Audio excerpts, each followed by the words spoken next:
We just died. Again. This is our dying video. Yeah. It was nice knowing you, world. Sort of. Not really. Not really. These are the disturbing words spoken by two evil individuals, just days before a beloved teacher was found dead inside a Northshore Airbnb. With obvious facial features, the manhunt for these two was both swift and severe, and their actions would ultimately leave the community of Oahu in both shock and anger. But who exactly were these two? What did they have against Telma?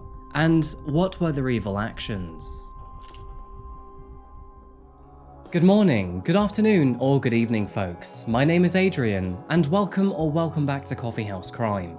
Today we're looking at the case of Telma Boinville. Now, to be honest with you, I have no words when it comes to the senselessness of this case, as it's both outrageous and heartbreaking. So, our recent cases have taken us through Canada, Hong Kong, Japan, the UK, and the US. And I know Hawaii is still technically America, but I'm gonna say this is international too. Before we begin, and just to let you know that I post true crime and strange cases here weekly, so if that does sound like your kind of thing, please consider subscribing to the channel, it really does help me out. And now, with that said, please grab yourself a coffee, pull up a seat, and get ready for the deep dive. This is the case of Telma Boinville.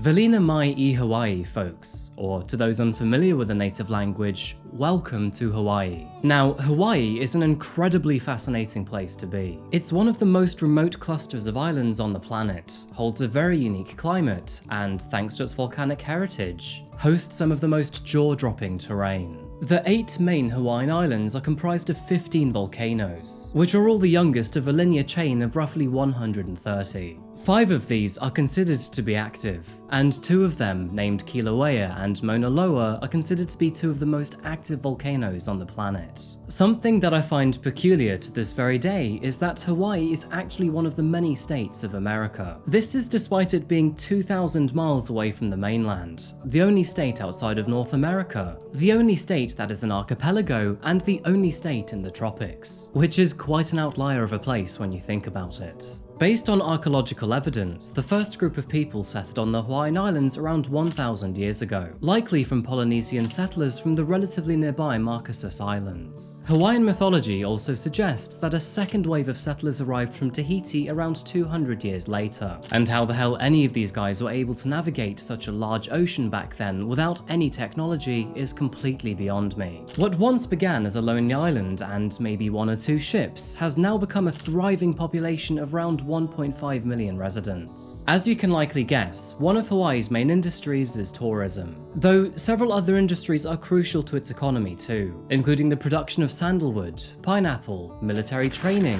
and probably the best of the bunch in my opinion, the production of coffee. A few other interesting side notes before we begin today's story. More than 7% of the country's population are millionaires. The United States military spends about $12 billion a year here, and the Stairway to Heaven, found on the island of Oahu, is one of the world's most dangerous illegal hiking trails. If you're interested in a mysterious disappearance on the Stairway to Heaven, then feel free to check out my video on Dalen Pua. Zoning in on our case today, we're traveling to the north of Hawaii's main island, Oahu, and found just below its own forest reserve lies a small community named Pupukea. Now, although the island itself is very busy and has over 1 million residents, Pupukea is on the more quiet side of life. The name means white shell in Hawaiian and has a modest population of just over 5,000 people. And it's here, in the small community, that we find the lives of Telma Boinville and her family. Born on February 4th, 1966, and aged 51 years old at the time, Telma was married to her husband, Kevin Emery, and the two had an 8-year-old daughter named Makana. She had moved from Brazil to Hawaii in the early 1990s, and immediately fell in love with the island's way of living. Full of nurture and care, she worked as a part-time teacher at the local school, Sunset Beach Elementary, and the rest of her time was spent living a stress-free life and supporting a family from home. Telma had found the ultimate work-life balance, and one that I'm rather jealous about, if I'm honest with you. Not only was she able to support the family and bring money into the household, but she had plenty of time for her own hobbies too. Maybe one day I'll feel a little less chained to my own desk. Hawaii was also the perfect place for her passion for surfing. She practiced this many days of the year with her family and friends, and apparently was very good at it too. But her interests extended past the Great Big Blue. She was also known to regularly go on runs, really enjoyed yoga, practiced martial arts, and even dabbled in baking. Add this to an island lifestyle with plenty of sun and warm weather, and you can likely see why I, and indeed most overworked Western folks, feel quite envious of her way of life.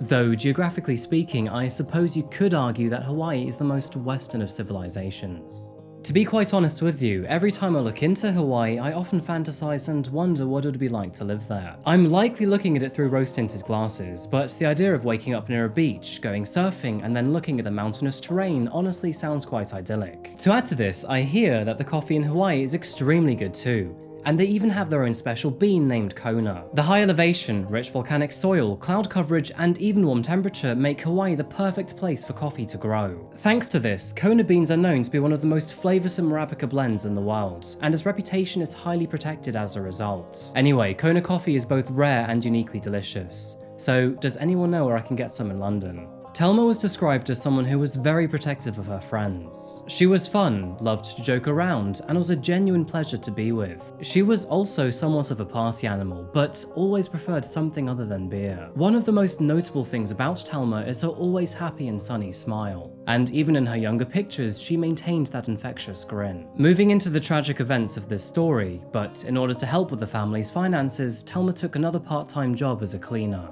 The family had plans to take a holiday off the island, so earning some extra cash was playing heavily on their minds.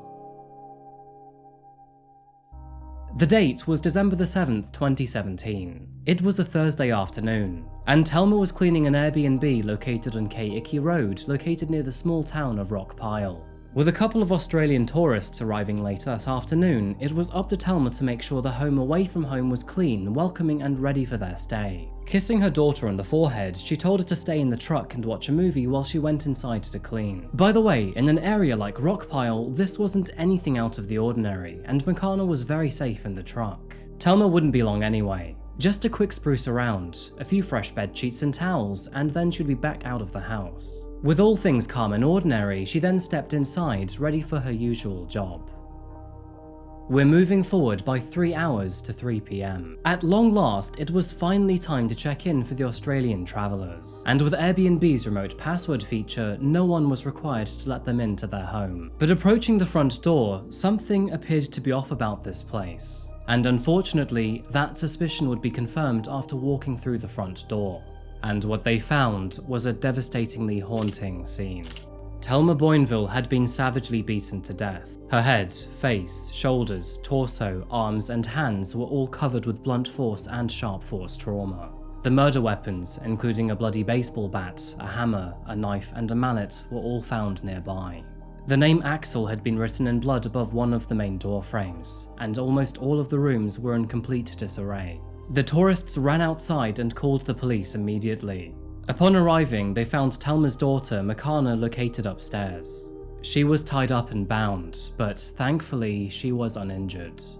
This was an extremely traumatizing moment in Makana's life, and unfortunately will have very gravitational consequences for many years to come. Although she was still bewildered and distraught, the young girl was still able to tell officers what exactly happened to her and her mother in the hours before. Apparently, while still watching a movie in the car, a very scary man with green hair came tapping on the window.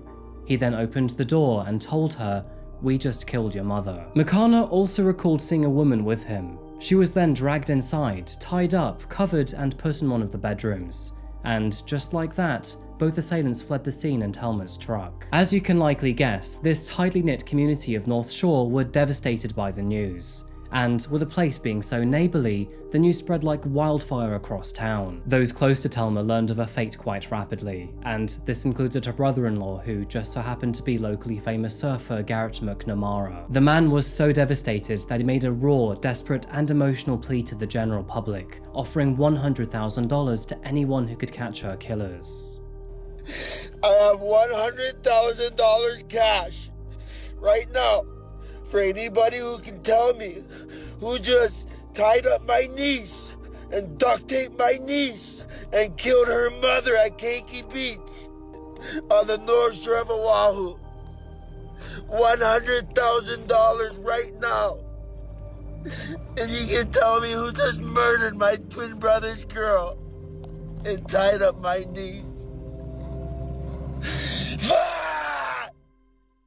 Along with the green hair description given by Telma's daughter, the authorities, along with the entire community of Northshore, were now on the lookout for Telma's missing vehicle, a silver Toyota Tacoma with license plate Kilo Whiskey November 344. Now, thankfully, it didn't take long to find the vehicle, and just 7 hours after her murder, Telma's truck was spotted in a parking lot near town, and, believe it or not, her assailants were found within it too. A man and a woman, both in their 20s, were arrested at the scene. The man was, in fact, sporting green clown-like hair. He resisted his arrest and shouted, "Just shoot me, I deserve this," to the officers. The woman was relatively calmer in her arrest, but still appeared to be nihilistically insane. She too told the officers, "Can you just pull your gun out and shoot me in the head? My life is over today." The suspects were eventually identified to be 23-year-old Stephen Brown and 20-year-old Hailey Dandurand. Both criminals were a couple and had been dating for several months. Found on Hailey's possession was a bank card that belonged to Telma. She was also wearing Telma's earrings and Makana's little backpack. And to add to these harrowing details, both suspects appeared to have dried blood all over their hands. A community is in mourning tonight after a well-known mom was brutally murdered inside a Northshore home. Late this afternoon, family of the victim, identified as Telma Boinville, held a vigil to remember her. Her body was found in a vacation rental home yesterday on Keiki Road. Arevalo joins us from Haleiwa with more. Elisa? Hey Joe, yes, we are here on the North Shore next to Breaker's Restaurant. This is where that candlelight vigil is set to get underway following the parade, and a big turnout is expected. As you know, the North Shore community is very close-knit, and people I spoke with off camera tell me they're still reeling. There was a gathering earlier of family and friends where they came to pay their respects. The family asked for privacy, so we left, but we did see people hugging and offering condolences to the victim's husband. I'm told her pastor also shared a few words and prayers in Portuguese. Now, I did speak with a few people who knew the victim off camera, and again, they tell me she was someone who everyone loved. She was always smiling, and they said she loved to bake for others. So we will wait here once that parade finishes. Again, this is where that candlelight vigil is set to start following the Christmas parade. We'll have more coverage in our later newscast tonight. Joe, send it back to you. So, with both suspects now arrested, the spotlight was firmly on Stephen and Hailey. But this just led to many more questions. Who exactly were they? And what do we know about the two? Stephen Brown, who was 23 years old at the time of his arrest, had been living on the island for a couple of years now. He was born in Ohio, but spent most of his life growing up in Florida. His childhood seemed to be filled with neglect, sadly. His father was never in the picture, and his mother was often missing in action, apparently often around the homes of various other men. This left Stephen to fend for himself and his younger sister, and this eventually led him to living in foster homes until he was eventually adopted by the Brown family at the young age of 11. There's not a great amount of information about him, however, it is confirmed that he attended Northeast High School in St. Petersburg, Florida. Classmates described him as very weird, and those closest to him knew of his violent nature. In fact, allegations have come out since the events of December the 7th, claiming that he physically assaulted his ex-girlfriend on numerous occasions. Unsurprisingly, this wasn't his only run-in with the law either. Stephen was charged with the Class C felony of theft in the second degree in December of 2016. He was bailed out in July 2017, but was then issued a bench warrant when he violated conditions of his probation. Stephen eventually moved to Hawaii in the year 2015, and stayed there as a deadbeat loser ever since. He listed his occupation as a vocalist and a guitarist on his Facebook page. However, no one can ever recall him playing in any of the local bars or venues. Either he never played publicly, or memory only remembers talent. Stephen was also known to annoy his roommates. He would subtly write his name on their possessions or in hidden places in their rooms, and even bought a dog when the housing contract disallowed it. In a moment of stupidity, he even spray painted his dog because he thought it would look cool. Dick move, Stephen. Real dick move. As also seen on his Facebook page, Stephen had given himself the name Axel Hayes Hendricks. And if you remember what was found at the crime scene, this matched the name Axel, which was found written in blood above the door. One more thing found on Stephen's Facebook page was this rather harrowing video. He had recorded it with his girlfriend Hailey at the time, who also happened to be the second suspect in this case. Recorded just 11 days before Telma's death, both discussed and laughed about the end, and how much they hated their lives. We just died. Again. Again. This is our dying video. Yeah. It was nice knowing you, world. Sort of. Not really. Not really. Mostly bullshit. Yeah. Thank you, Satan, for all you've done. By fucking me in the ass with a cactus. It's been nice. It's been real lovely. Yeah, I really appreciate it. You're a real nice guy. Anyway, this is us checking out. It's been real. It's been fun. Bye. Goodbye. Anarchy. Shifting our focus over to Hailey for a moment, she was a 20-year-old woman who was also living on the island. Shortly after moving to Oahu from Bend, Oregon in July 2017, she met and fell in love with Stephen. Now, despite her crazed facade that we've seen in this case so far, several classmates from her school actually remember her as being unassuming and kind. She was the daughter of an elementary school teacher and appeared to do fine at High Lakes Elementary School. Despite living in Bend for most of her life, Hailey left a very little impression on those around her. Interview requests with nearly 80 former classmates produced only a handful of foggy recollections, and everyone described her as quiet. It is noted that she disappeared from school and was reported missing to the police on 2 different occasions, with both of these incidents happening in the year 2012. At the time of Telma's death, Hailey was attending Kapiolani Community College while working on a liberal arts degree. She'd been dating Stephen for a few months by now, and pictures from their Facebook pages often showed the two together. With the community so tight and close, Hailey's and Stephen's arrests did not happen quietly, and in no time at all, they were thrown to the ground and handcuffed as an angry mob formed around them. By now, some people had already found Stephen's Facebook page, so they knew exactly what kind of thug they were dealing with. But unfortunately, it would only get worse from here. As the two were taken into custody, both of them showed a sickening display of pride over Telma's murder by laughing and smiling at the cameras. Honestly, I struggle to wrap my head around this. Personally, I can't even sneeze in public without feeling guilty. So for these two to do something so evil, yet remain so prideful and blasé, is absolutely beyond my comprehension. The two were pulled into court the following day, where Stephen was held on a $1 million bond and Hailey on a $500,000 bond. Despite their pleas for the police to end their lives and showing obvious signs of acceptance in their alleged crimes, both Stephen and Hailey would plead not guilty to Telma's murder. Now, there is no point in keeping you guessing whether they were guilty in this crime or not. It's kind of obvious in this story. So before we move on to the legal proceedings of this case, let's focus on what precisely happened that fateful afternoon. The time was shortly after noon on December the 7th, 2017. Telma arrived at the Airbnb located on Ki'iki Road to clean, take out some laundry from the dryer, and then place flowers in the home. Leaving her daughter in the car to watch movies, she walked through the front door to realise that she was not alone. Stephen and Hailey had broken into the home just a few minutes prior, and upon realising that they were not the only ones there, they threatened to hurt Telma. They had no idea who she was, and neither did she know either of them. But nevertheless, Stephen and Hailey beat her, tortured her, and then ultimately killed her. After collecting her car keys, earrings, and bank cards, they walked outside to realise that her daughter was waiting in the car. Stephen grabbed her, told her that they had killed her mother, dragged her into the house, tied her up using duct tape, and then left her after callously gloating about their actions. They then returned to Telma's truck and waited inside the vehicle. A short while later, they noticed 2 Australian tourists walking up to the Airbnb, and it was in this moment that they realised it was finally time to speed away. After several hours on the run, both Stephen and Hailey were apprehended in the parking lot of a nearby Walmart. Obviously, they were then promptly arrested.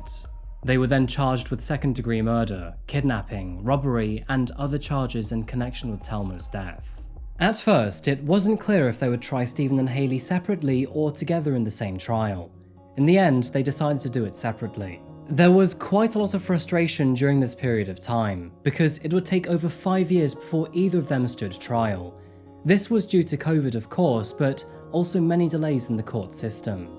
Further outrage erupted when Hailey was almost let out of prison during the COVID pandemic, as, to quote her lawyer, she was innocent until proven guilty and did not deserve to get COVID behind bars. Now, thankfully, that would never happen, and almost 5 years after Telma's death, and with more than 20 court delays, Stephen's trial would finally begin. Taking pole position, the trial of Stephen Brown began in January 2023, meaning that Hailey Dandurand would have a trial afterwards. Stephen took the stand in his own defense, answering questions in a largely monotonous and disinterested tone. He testified under oath that he did not kill Telma, and suggested it was his then-girlfriend who carried out the murder when he left her alone. He claimed that he was only guilty of burglary and kidnapping, and said that Hailey was the one responsible for Telma's death. Apparently, his only intention was to steal the guitar and champagne found inside the home. Stephen also claimed that Hailey grabbed a machete when Telma walked into the property, instructed her to lie down, and then killed her while Stephen was outside patrolling the property. However, this would be contradictory to the testimony of Telma's daughter, who, at the tender age of 13, took to the stand to share her story. Makana recalled the moment that Stephen approached the vehicle, told her that he killed her mother, and then grabbed her and dragged her inside. Hailey came back and we're drinking, and next thing you know, we hear somebody coming from the front. And, I wanted to run, but me and Hailey was like, wait, because whoever the person was, which later was Telma, but, she was already approaching us, and so we were hid behind the stairs. And Hailey still had the machete in her hand from when she was, scouting the house looking for stuff she wanted. And when Telma came, Hailey, walked out, and Telma was saying something, and I walk out with Hailey, and she just kind of stops. She's like, she doesn't know what's going on. Kind of asks like who we were, and she's like, you guys should just go. And Hailey, next thing you know, Hailey's like, told her to lay down, and I'm blocking her off from one side, and she's like, okay, and she goes to go lay down, and she lays down. Was she cooperative at that point? Yeah, she was listening. Yeah, she was being cooperative. She just said, I have a daughter outside, and it was all kind of fast. Like, as soon as she came around the corner, we stepped out. She was saying something to us, and Hailey told her to lay down. Told me grab the rope. I run over. I go grab the rope, and then I bring it back. And then she's like to start tying her up, so I start tying up her legs. Then I hand Hailey the rope. She starts to tie up her hands, and Hailey's like, go make sure no one else is here. And I was like, okay. So I go towards the garage. How long were you watching in that area, in the garage? For like 10 minutes maybe. But so I'm watching, and I kind of creep around the garage to try to see, because I see that someone's in the truck, and I eventually see that it was Makana. And so I'm just watching for a while, and I didn't see anyone else. So eventually I go back to the garage door, I open it, I go back inside to go tell Hailey what happened. Okay, so when you went back inside, what happened? That's when I walked back to Hailey, and that's when Telma had, she had been hurt already. There was blood around her, and I kind of walk over there, and I just start snapping at Hailey. I was like, what the did you do? I thought, first off, I thought we were just going to run in the first place. And then when I came back, I thought, that was going to be the plan. We were just going to run and get away. But when I came back, there was blood on her. I mean, there was blood on her, there was blood on Telma, and there's blood on the ground. And I come over. Was there blood on Hailey too? Yeah, there was. During his trial, the autopsy indicated wounds on her hands and arms, which were probably obtained in self-defense. It further suggested that this would have had to happen before she was tied up, therefore discrediting Stephen's story. Other sickening details were highlighted by the prosecution and their long list of testimonies, and many of those details did not favour Stephen. It was noted that, shortly after Stephen was arrested, officers tried to cover his hands with paper and tape in an effort to preserve evidence. Stephen replied with, "I know what you're trying to do. If you're not going to help me, I'm going to help myself." He then, nauseatingly, proceeded to lick Telma's blood off of his hands. Disgusting and outrageous details aside, all of the information brought before the court seemed to be enough to sway the jury in one direction or the other, and after just a few hours of deliberating, they came to the following decision. And 1 CPC 17-1731, State of Hawaii versus Stephen Brown. We, the jury of this case, find the defendant, Stephen Brown, in count 1, guilty as charged of murder in the 2nd degree. In count 2, guilty as charged of kidnapping. In count 3, guilty as charged of kidnapping. In count 4, guilty as charged of burglary in the 1st degree. With Stephen's trial now complete, he is yet to be sentenced. However, it is widely expected that he will receive life in prison without the possibility of parole. Carefully watching from the sidelines, I am absolutely certain that Hailey is now bricking it as she waits for her own trial to begin. And, as expected with Stephen, she will probably be found guilty. You know, I find it quite fascinating to watch the dynamics between couple killers, as usually they will eventually turn against one another. And in Stephen's case, he did eventually blame Hailey for Telma's death. This does seem to be the angle that Hailey is taking as well, because now she blames Stephen and the toxic relationship in her involvement. So I guess we'll just have to see what happens later this year, as Hailey's trial is expected to begin in July 2023. Before this video's conclusion, there are a few strange and saddening side notes to this story. In April 2016, and about 8 months before Telma's death, Stephen's own mother posted on a missing persons Hawaii forum to say, "I am looking for my 21-year-old son, Stephen Deshawn Hayes Brown. He has been missing since August 2015 from Waikiki Beach. He came there from Florida and was born in Ohio, and was last seen with his father, Jeremy Pugh Stephen. He went by Axel on the street and on his Facebook page. I am his mother, please. Any information about him, please notify the authorities immediately or reach me at redacted." Someone would eventually reply with, "Look up Axel Hayes Hendricks in Hawaii." The events which unfolded in that Airbnb are unimaginable to comprehend. None of us will ever know or understand the level of despair and terror that Telma must have felt in her final moments. To know that she was being murdered by 2 callous monsters while her daughter was just outside, it honestly makes my stomach churn. Telma was an extremely caring person. She loved her family and her friends, but nothing more than her daughter. And although Makana would thankfully remain safe, Telma would never know that herself. On February 2nd, 2018, Telma's family and friends paddled out into the ocean to say their goodbyes as they released her ashes into the water. Accompanied by dozens of those closest to her, many said, "She's back where she belongs." Her husband, Kevin, has since told reporters that he's already made peace with his wife's murderers. In his own words, "Love your friends, love your neighbors, love your families, and kill everybody with aloha, because life is all about aloha." Kevin and Makana continue to live in Oahu with fond memories of their wife and mother. Makana is growing more mature by the year and is now 14 with her adult years closing in. And in one of his posts, Kevin shared, "I am the luckiest father in the world to have Makana as my daughter. She is so precious and so beautiful. Being a parent truly is the best gift. Beautiful like her mother." Before I wrap this case up, I want to let you know that Kevin and Makana's GoFundMe is once again active.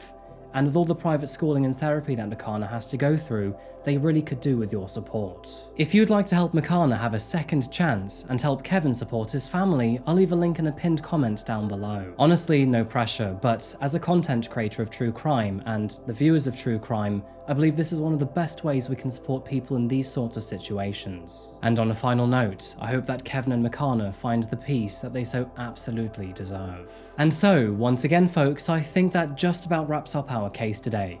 Thank you so much for being here for another video today by Coffeehouse Crime. If you found this case interesting or insightful, please remember to like the video if you haven't yet. And if you haven't subscribed yet, please consider doing so, it really does help me out. By the way, I have some rather interesting news coming out next week, so keep a heads up on that. Anyway, thank you once again, and I'll see you again very soon for another video. Until that moment arrives though, remember to look after yourself, look after each other, and of course, stay safe. Thank you, and goodbye.